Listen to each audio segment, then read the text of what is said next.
Amém? Glórias a Deus. É para Deus. Vamos aí para a palavra, depois a gente semeia. Vamos lá para a palavra do Senhor. Nós temos 35 minutos, 30 para a palavra, 5 para a gente ofertar. Pegue a sua Bíblia. Nós estamos vendo o modelo para a gente não precisar copiar da Batista, da Assembleia, da Universal, da Casa da Benção, da Metodista, da Presbiteriana, da Nazaré, do Nazareno. A gente tem um modelo aqui de igreja. Qual é o modelo, pastor? Atos, capítulo 2. Se não for assim, não é igreja, irmão. Atos 2, 42 a 47. O tema é exemplos, plural, de uma igreja que teme a Deus. Eu já tenho dito que temer a Deus não é ter medo de Deus. Todo relacionamento que você tem debaixo de medo não é um relacionamento bom. Atos 2, 42 a 47. Vamos ler.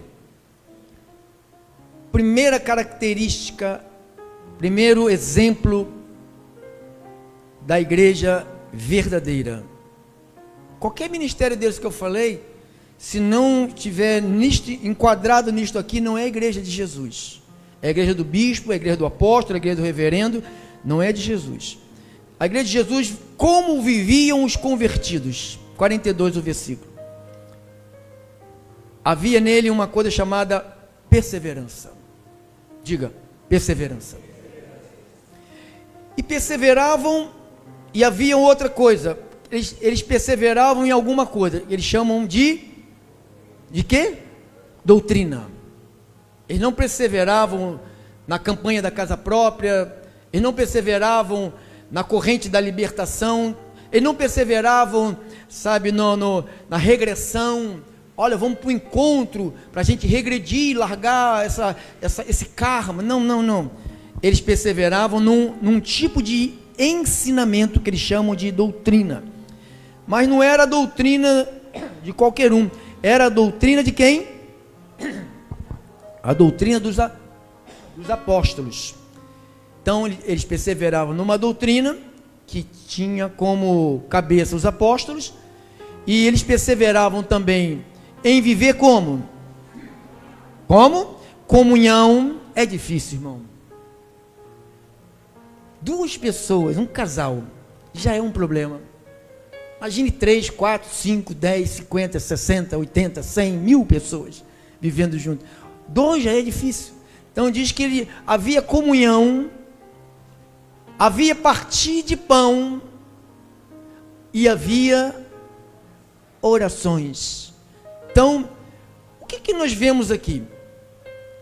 O Ministério Restituição tem alguma coisa que nos identifica com esta igreja aqui. Primeiro, o Ministério Restituição é uma igreja que persevera. Você tem um pastor que persevera. Se você não sabe, eu sou um homem, vou colocar até um tema teimoso, não é teimoso, é perseverante.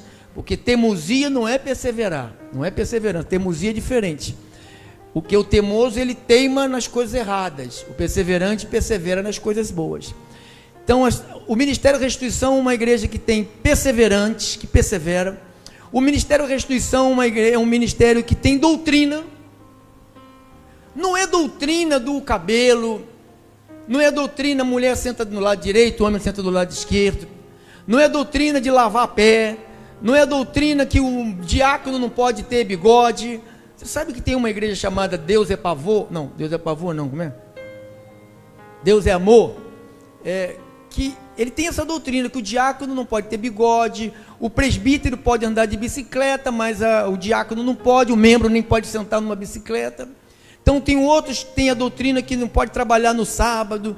Então tudo isto, algo que não é a doutrina de Deus, é a doutrina de uma igreja. Então quando você começa a perceber o que é a doutrina de Cristo e o que é a doutrina de um pastor local, de um bispo, de um apóstolo.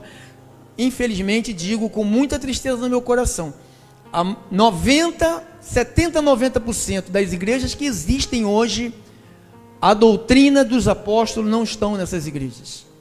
Porque se você vê bem, você nunca viu o apóstolo Paulo, o apóstolo Pedro, o apóstolo Tiago dar água ungida. Quem já viu na Bíblia? Não, levanta a mão. Quem já leu na Bíblia eles dando isso?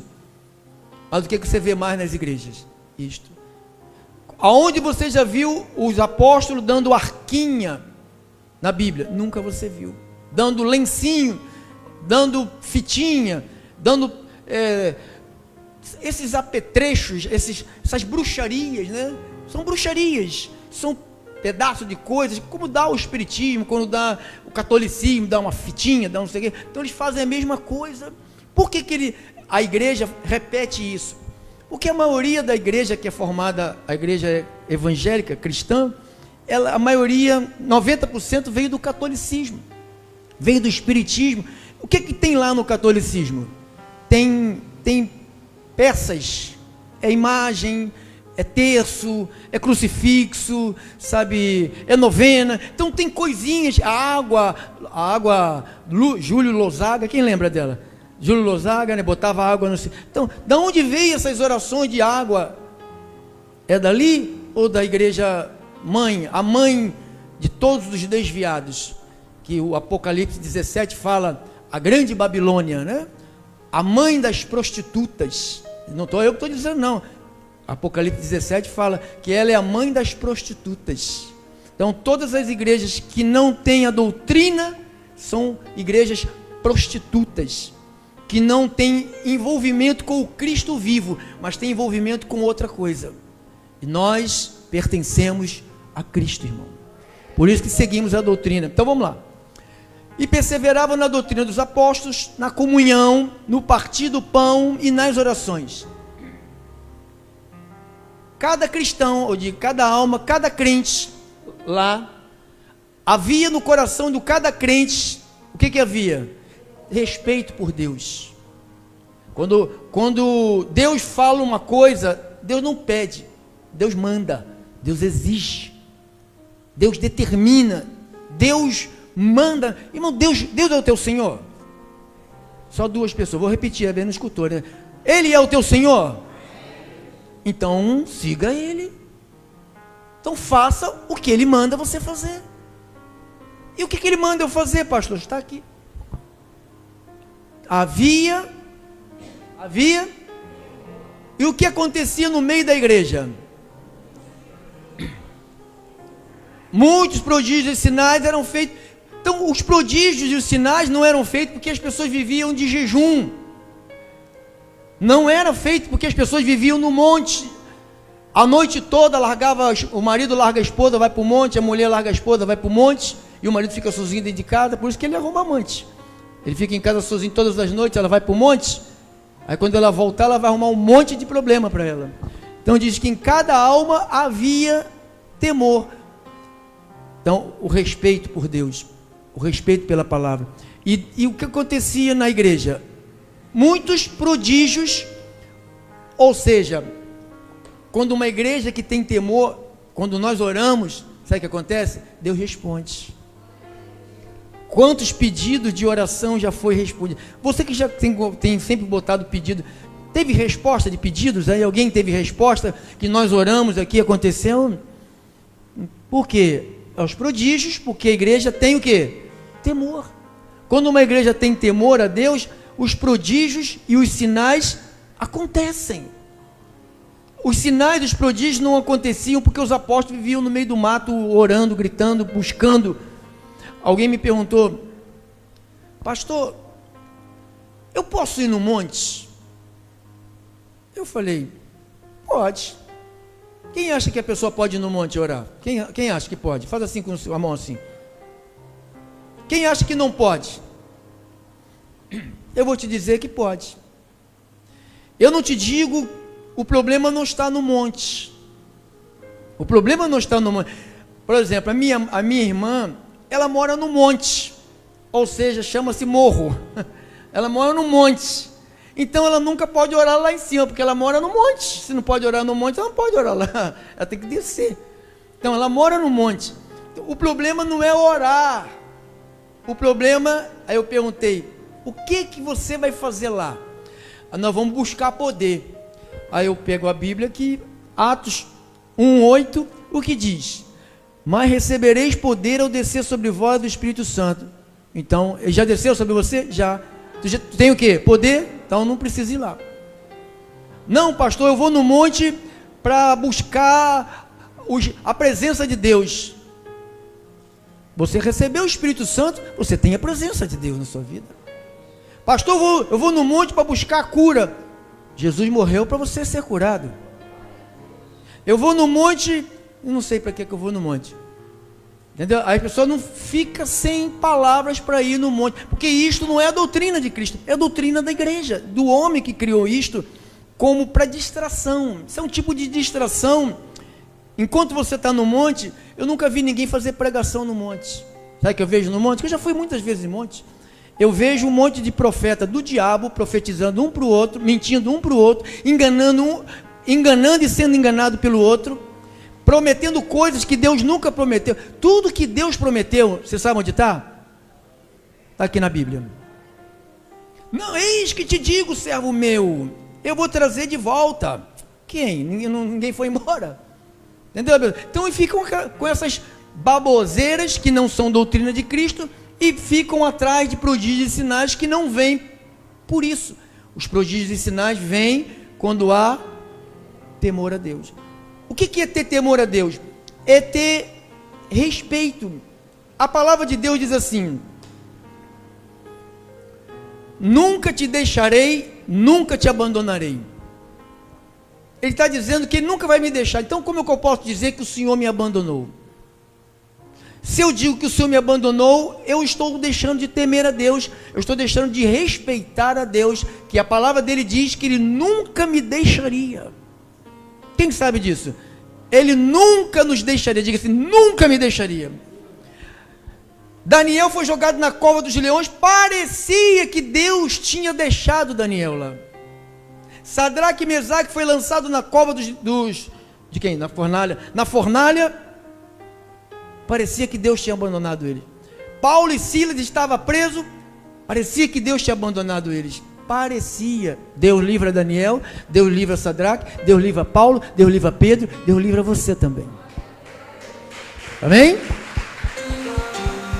Eu creio nisto. Diga, eu temo a Deus.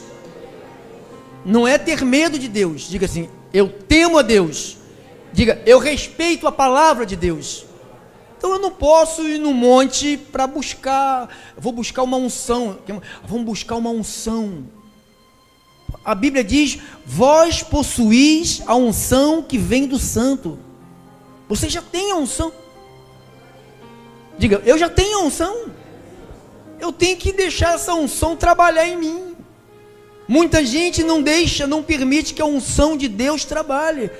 Por isso que Paulo falou, eu trabalhei mais do que os outros, mas não eu, mas a graça de Deus que estava comigo.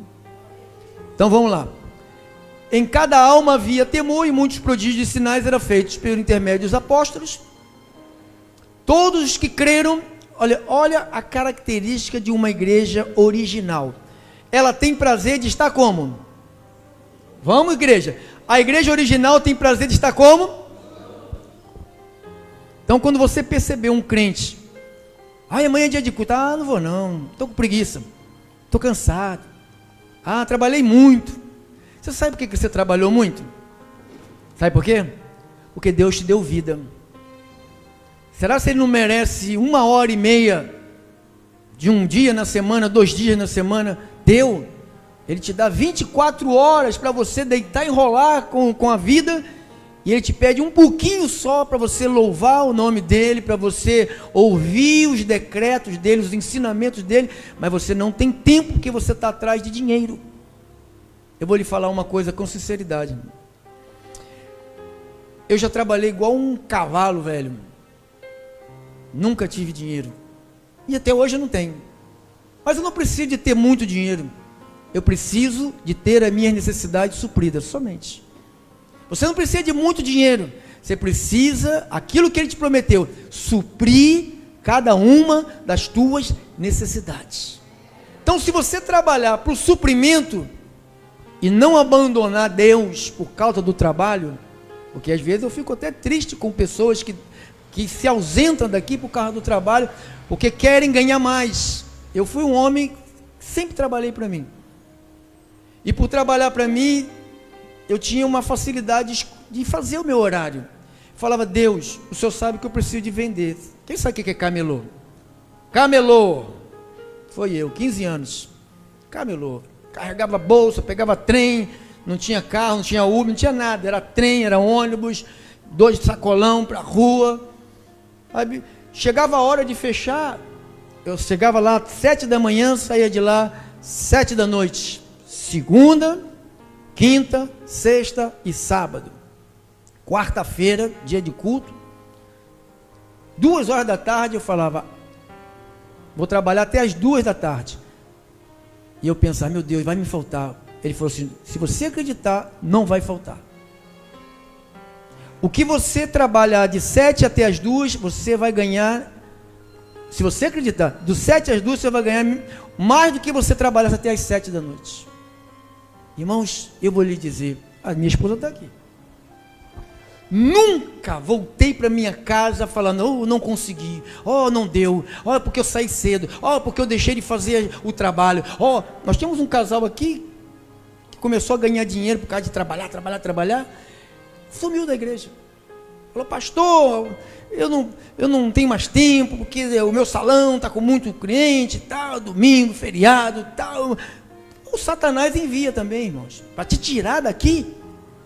Porque quando você sai daqui, você deixa de estar aqui, você se enfraquece.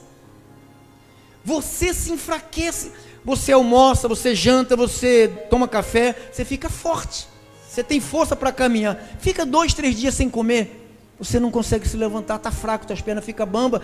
Você imagina o teu espírito que não se alimenta. Tem a maioria de quem congrega, não só aqui, a maioria, só pega na Bíblia nos dias que vem no culto, irmão. Só pega na Bíblia, eu não vou perguntar que eu não quero envergonhar ninguém, mas a maioria só pega na Bíblia quando vem o culto. Então isto vai, você imagina, se não vier o culto, não pega na Bíblia, se não pega na Bíblia, não ouve Deus, se não ouve Deus, vai fazer coisa errada, vai tomar direção errada, vai fazer negócios errados, vai fazer o que Deus não quer e depois vai pedir a aprovação de Deus e vai ser reprovado.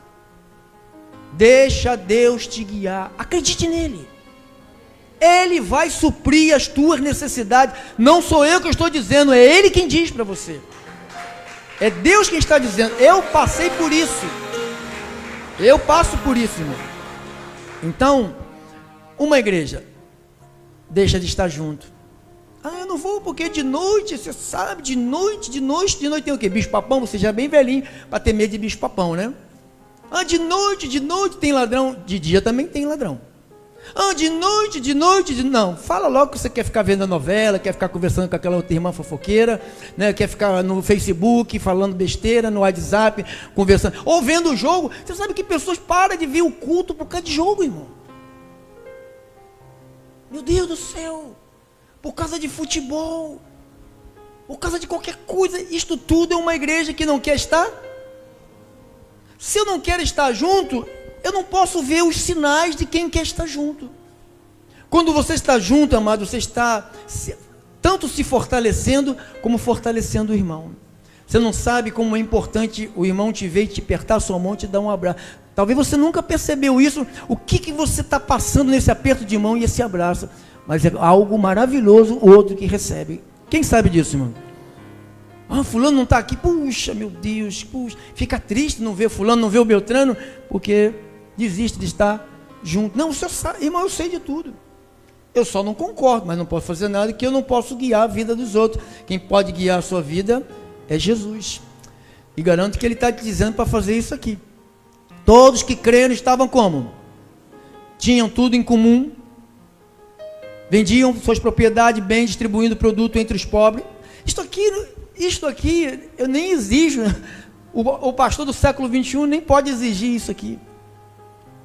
Mas lá não havia exigência. Os apóstolos não exigiam que as pessoas fizessem isso aqui. Vender. Eles doavam voluntariamente. Quem tem um carro para dar? Igual aquelas igrejas do Satanás. Quem tem um carro para doar? Quem tem não sei o que para doar? Aí o cara doou um carro, o outro... Aí ele falou, como é que você recebe uma doação de um carro que tem 50 mil reais de multa? Então, o povo deu um carro para a igreja que tinha 50 mil reais de multa. O pastor assinou logo o papel para passar o carro para o nome dele. Quando ele foi ver, o carro tinha 50 mil reais de multa. Então, eles ficam pedindo, a pessoa está com um problema na mão, né? Pá, dá lá o problema para o outro. Então, vendiam as suas propriedades e bens, distribuindo o produto entre todos. Ou seja, eles davam os apóstolos faziam a seleção de quem eram os necessitados. Você sabe que hoje, os doentes do passado, do tempo de Jesus, do tempo dos apóstolos, se você ler a Bíblia, você vê Pedro passando na porta do templo Formosa, tinha quem? Um paralítico. Lá no outro lugar tinha um cego. No outro lugar tinha um leproso. Então você via pessoas que pediam, pessoas doentes. Hoje você vê um mando de preguiçoso pedindo dinheiro aí. Preguiçoso, o cara com 2 pernas, 2 braços, só não quer trabalhar, só quer pedir. Eu vim aqui porque eu vim ver um emprego ali, eu moro lá em Senador Camará, eu vim ver um emprego ali, eu estou precisando de 15 reais para passagem, e não sei o que. Na época desses homens aqui, os que pediam porque era cego, era aleijado, então tinham problemas, tinham necessidade de pedir. Hoje você vê os pedintes, tudo mais forte do que eu. Se eu perto dele, parece eu sou o mendigo, ele não, tudo fortinho. Eu tudo seco, eu falei, esse que está passando fome é ele aí. Os caras, eles comem igual porco, amado. Você dá tem lugares aí na cidade que as pessoas pensam que estão fazendo bem, tem igreja que faz isso. A quentinha da igreja batista, a quentinha da presbiteriana, pega a mão, né, irmão? A quentinha da uma igreja tal, aí os caras têm comida para escolher, aí pega só a carne, come, joga a comida para lá, você vai pela rua, você vê um monte de marmitas pela rua, quem é que joga fora? É eles. E a igreja faz isso pensando que está fazendo a obra de Deus. Aí você vê quantos que eles investem para evangelizar de verdade e levar a palavra? 0. Aí achando que dando comida, sustentando cracudos, sustentando mendigos que não são mendigos, porque podem trabalhar. Os mendigos do tempo de Jesus não podiam trabalhar, era aleijado, era cego, era leproso, ficava separado, tinha que levar comida para ele. Hoje não, parece pombo, joga comida, parece um pombo, joga mais, joga 2, 100, acaba tem 1 milhão de pombo, é assim. Para na porta da igreja, ficam sempre na porta das igrejas, senta, dá uma roupinha, aqui tinha um aqui. Cheguei, trabalhei todo sujo, fedendo pra caramba, peguei uma roupa minha e dei para ele. Troca a roupa lá, quer ir lá trocar a roupa? Não, depois eu troco, pastor, depois eu troco. Passaram 6 meses com a mesma roupa. Pegou a roupa, nem sei o que ele fez com a roupa que eu dei. Falei, não vou dar mais nada para esse cara. Comecei a orar para Deus tirar ele daqui. Vai para lá, daqui a pouco é igual pombo. Se vai dar comida, daqui a pouco vem a mulher dele de carro, passou aqui, querendo levar ele para casa, ele não quis ir. Mulher dele com o carro, não quis ir para casa. Então tem casa, tem tudo, não quer. Então as pessoas pensam que lá atrás eles distribuíam o produto para as pessoas necessitadas de verdade. Hoje, a maioria, sabe o que elas são? Preguiçosas. E você que é um cristão, tem que ficar de olhos abertos, porque eles encostam em vocês, achando que vocês são tontos, que vocês têm que fazer o que eles querem, porque vocês são de Deus. Tem gente aqui que já deu dinheiro para um monte de malandro aí, depois que tem que correr atrás do dinheiro. Tem que correr atrás, porque malandro, eu já passei por isso. O rapaz lá no Valqueire, lá, moço, estou com fome, eu não estou costume de dar dinheiro, dei dinheiro. Quando eu voltei, o cara estava dentro do bar tomando cerveja. Falei, Jesus, se fosse 25 anos atrás, eu ia arrebentar ele, mas deixa para lá. Entendeu, meu senhor? Então, é essas coisas. Então, ali, quando eles vendiam as suas propriedades e bens, distribuindo o produto entre todos, à medida que alguém tinha necessidades, diariamente perseveravam unânimes. Olha, onde que eles perseveravam? Quantos cultos eles tinham por semana? Quantos? O que é diariamente? 15 dias? 12 dias, né? Tá. Diariamente perseveravam unânimes no templo, partia o pão de casa, visitava as casas, não é para fazer fofoca. Não sei que diabo tem que vai numa casa, começa a falar meia hora de conversar de Deus, daqui a pouco começa a falar da vida dos outros. Não sei que tem na cabeça de alguns crentes. Partia o pão de casa em casa, tomavam as suas refeições com alegria, singeleza de coração. Terminamos, irmão. Louvando a Deus louvando a Deus e contando com a simpatia de todo o povo. Enquanto isso, acrescentava-lhes o Senhor, dia a dia, os que iam sendo salvos. Então não precisa ter esquema para salvar pessoas. Se você agir como uma igreja de Cristo, quem acrescenta é Deus. Olha lá. Dia a dia, o Senhor dia a dia os ia sendo, acrescentava-lhe o Senhor, dia a dia, os que iam sendo salvos. Então, uma igreja que segue isto aqui, é uma igreja que cresce, não é uma igreja que engorda. Se eu quisesse juntar 1.000 pessoas aqui, eu juntava no domingo que vem. Não ia poder botar ninguém aqui, mas eu juntaria. Se eu quiser, eu junto. Eu, Pedro Inácio, sem a ajuda de Deus, como eles fazem aí. Só esquema, corrente disso, campanha daquilo, desafio daquilo. Então as pessoas gostam disso. Mas quando você convida, vem estudar a Bíblia para mudar, te perder esse caráter mundano e ter o caráter de Cristo. Eu não quero compromisso com Cristo, eu não quero Bíblia, porque a Bíblia vai me obrigar a ter uma vida cristã. Eu quero ter a minha vida, eu gosto de dar cheque sem fundo, eu gosto de paquerar a mulher dos outros, eu gosto de dizer não e fazer sim, eu gosto de dizer sim e fazer não. Entendeu? Então, aí fica difícil uma igreja crescer dizendo a verdade. Então, você está crescendo? Você está crescendo? Tá? Está crescendo? Está crescendo? Está crescendo? Está crescendo? Isso é que me importa. Cada um que está aqui está crescendo. Amém? Assim disse a palavra do Senhor. O tempo é curto. Vamos semear para a obra de Deus.